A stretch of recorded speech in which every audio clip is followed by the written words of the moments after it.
Message du livre de Michée.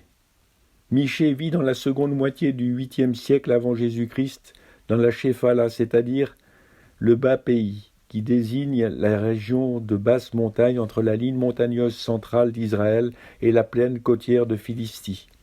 Il est un contemporain d'Ésaïe, prophète à Jérusalem, mais aussi d'Osée, prophète des 10 tribus du nord. Les rois qui se succèdent sont Jotham, moins 750 à moins 731, 2 Rois chapitre 15 versets 32 à 38, qui est droit devant Dieu, mais ne fait pas disparaître les hauts lieux d'idolâtrie. Akaz, moins 735 à moins 715, 2 Rois chapitre 16 versets 1 à 20, qui n'est pas droit devant Dieu et qui commet les pires abominations. Et Ézéchias, moins 715 à moins 686, 2 Rois 18 à 20, qui est droit devant Dieu comme David et qui fait disparaître tous les hauts lieux. 10 tribus d'Israël sont au nord, avec pour capitale Samarie et beaucoup de dynasties de rois.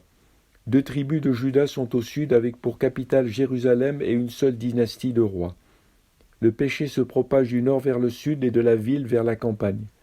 Dieu est insulté par des gens pratiquant l'idolâtrie. La population s'adonne à l'immoralité. Les gens se comportent injustement, causant du tort les uns aux autres. La vision de Michée est pour Israël, Juda et pour toutes les autres nations. Michée est motivé par l'esprit humain et par le Saint-Esprit.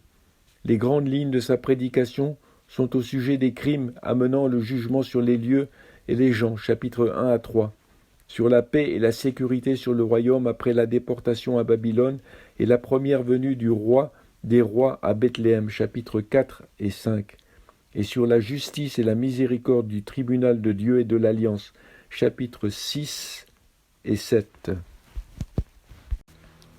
Message du livre de Michée. Il vous a montré, ô homme, ce qui est bon. Et qu'est-ce que le Seigneur exige de vous?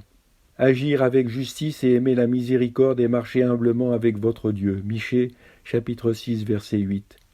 C'est un beau verset de Michée. Dans cette étude de Michée, la Bible apparaît comme un livre d'histoire et de géographie, pas seulement composé de mots et de pensées. Dieu révèle sa parole à des moments et des endroits précis. Et il est utile de comprendre pourquoi.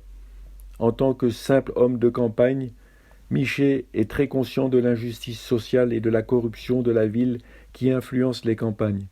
Michée a été profondément troublé par ce qu'il a vu se passer parmi le peuple de Dieu. L'idolâtrie, l'immoralité et l'injustice. Les juges sont achetés, les sacrificateurs sont impies, les prophètes sont faux, les commerçants sont corrompus. Les gens sans pouvoir sont exploités. Le péché s'infiltre dans tous les niveaux de la société. Convoitise, cupidité, tricherie, violence, cruauté, crime, veuves et orphelins sont laissés dans les rues. La confiance et le respect se dégradent et les familles se désintègrent.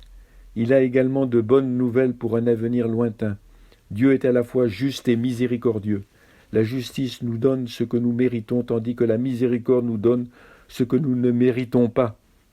La justice et la miséricorde ne sont pas contradictoires, mais empruntent le même chemin. Mais la miséricorde va plus loin que la justice. Jésus-Christ crucifié démontre que Dieu doit à la fois exercer sa justice et sa miséricorde pour pouvoir exercer les deux en même temps.